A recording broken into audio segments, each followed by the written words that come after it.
সম্মানিত দর্শক শ্রোতা মণ্ডলী, আমি আপনাদেরকে স্বাগত জানাচ্ছি রামেনকেডি চ্যানেলের পক্ষ থেকে। আমার আরও একটি ক্ষুদ্র প্রয়াস। আজ আমরা এসেছি লালন শাহ সেতু এবং ঐতিহাসিক হার্ডিঞ্জ ব্রিজ দেখতে। এ হচ্ছে লালন শাহ সেতু। আমি লালন শাহ সেতুর সামনে থেকে আপনাদেরকে ব্রিফ করছি। এ হচ্ছে টুল প্লাজা লালন শাহ সেতুর। আমরা চেষ্টা করব লালন শাহ সেতু এবং ঐতিহাসিক হার্ডিঞ্জ ব্রিজ পরিদর্শন করার জন্য। আজকে আমার সফর সঙ্গী হিসেবে রয়েছে অর্জুন দাদা এবং অভিজিৎ দাদা। ধন্যবাদ জানাচ্ছি আপনাদেরকে আমাকে সঙ্গ দেওয়ার জন্য।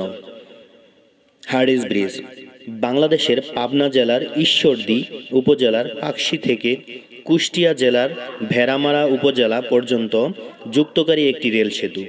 এটি বাংলাদেশের সবচেয়ে দীর্ঘ রেল সেতু হিসেবে পরিচিত। পাবনা জেলার পাকশী রেল স্টেশনের দক্ষিণে পদ্মা নদীর উপর এই সেতুটি অবস্থিত। এই সেতুর নির্মাণকাল 1909 থেকে 1915।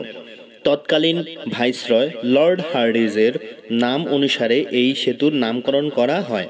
হার্ডিঞ্জ ব্রিজের দৈর্ঘ্য 1798.32 মিটার, 5894 ফুট বা 1.8 কিলোমিটার। এর উপর দুটি ব্রডগেজ রেল লাইন রয়েছে। এখানে হচ্ছে আমি তার পাশেই দেখতে পাচ্ছি লালন শাহ সেতু, ওপারে রয়েছে ঈশ্বরদীর এই বিদ্যুৎ কেন্দ্রটি। আমি আপনাদের দেখানোর চেষ্টা করছি।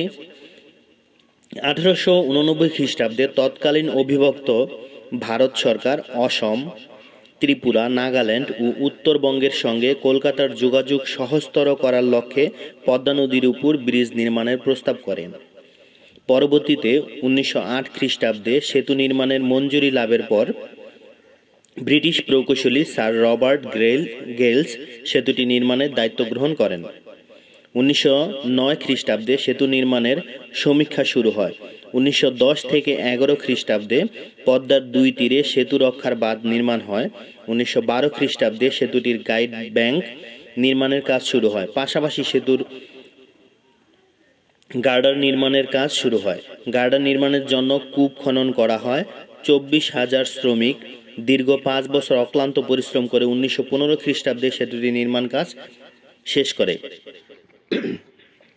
তৎকালীন অবিভক্ত ভারতের ভাইসরয় ছিলেন লর্ড হার্ডিঞ্জ। তার নাম অনুসারে সেতুটির নামকরণ করা হয় হার্ডিঞ্জ ব্রিজ। সেতুটির নির্মাণে ব্যয় হয়েছিল 3,51,32,164 টাকা।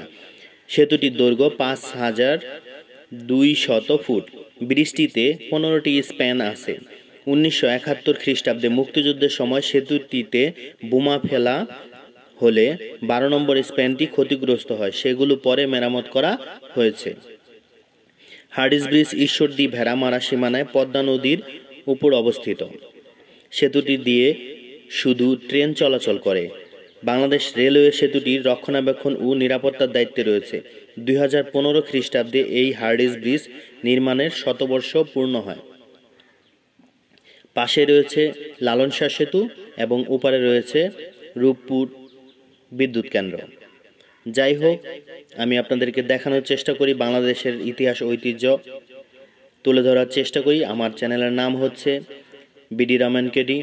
আপনাদেরকে অনুরোধ করব আমার এই চ্যানেলটিকে সাবস্ক্রাইব করার জন্য। আমি বাংলাদেশ ঘুরে বাংলাদেশের ইতিহাস ঐতিহ্যবাহী স্থানগুলো দেখানোর চেষ্টা করি।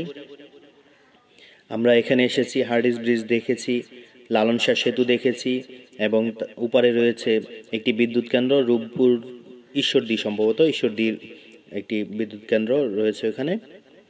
লালন শাহ সেতু বাংলাদেশের পদ্মা নদীর উপর নির্মিত একটি সেতু। কুষ্টিয়ার বিখ্যাত বাউল